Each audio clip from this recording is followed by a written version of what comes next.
एक घर में 3 भाई और एक बहन थी। बड़ा और छोटा पढ़ने में बहुत तेज थे।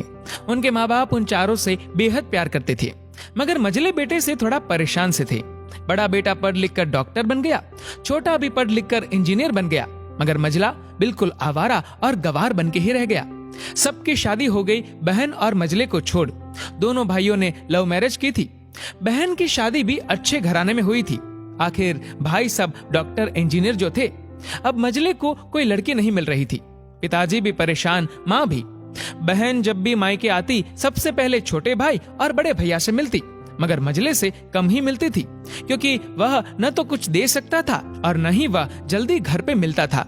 वैसे वह दिहाड़ी मजदूरी करता था, पढ़ नहीं सका था तो भला नौकरी कौन देता। मझले की शादी किए बिना पिताजी गुजर गए।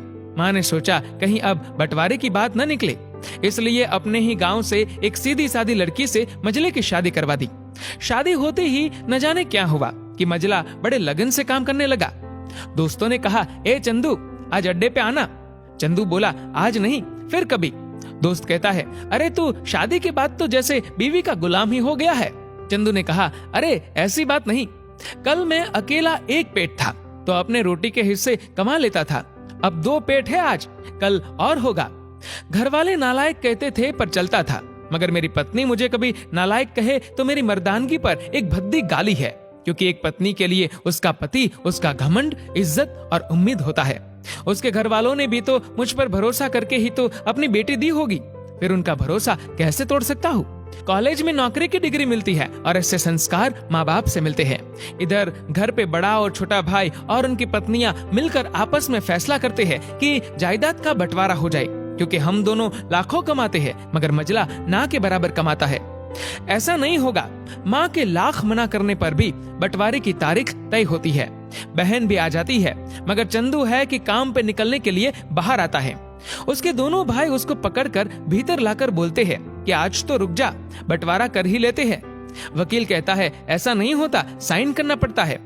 चंदू अपने भाइयों से कहता है कि तुम लोग बंटवारा करो, मेरे हिस्से में जो हो दे देना, मैं शाम को आकर अपना बड़ा सा अंगूठा चिपका दूंगा पेपर पर। बहन बोली, अरे बेवकूफ, तू गवार का गवार ही रहेगा। तेरी किस्मत अच्छी है कि तुझे इतने अच्छे भाई और भैया मिले।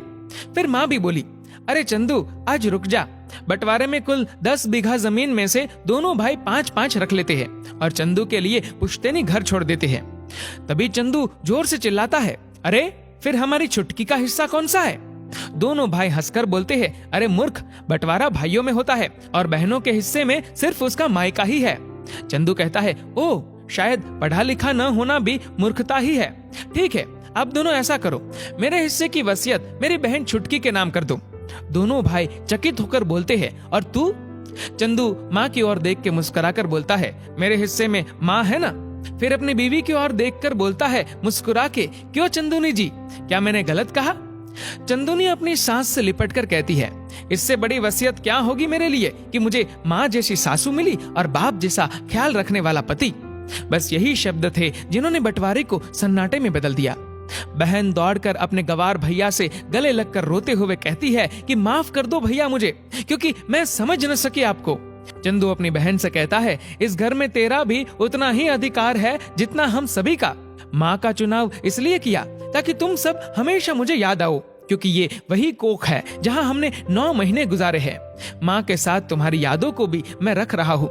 दोनों भाई दौड़कर मझले से गले मिलकर रोते रोते कहते हैं, आज तो तू सचमुच का बाबा लग रहा है। सबकी पलकों पे पानी ही पानी।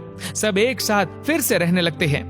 जब लोग अनपढ़ थे तो परिवार एक हुआ करते थे। मैंने टूटे परिवारों में अक्सर पढ़े लिखे लोग देखे हैं। दोस्तों, इस वीडियो को लेकर आपकी क्या राय है नीचे कमेंट करके जरूर बताएगा। और अगर आपको वीडियो अच्छा लगा हो तो इस वीडियो को लाइक करेगा, शेयर करेगा ज्यादा से ज्यादा लोगों तक। और ऐसी और भी इंस्पिरेशनल वीडियोस के लिए सब्सक्राइब करें हमारे यूट्यूब चैनल को और फेसबुक पर फॉलो करें हमारे पेज को। धन्यवाद।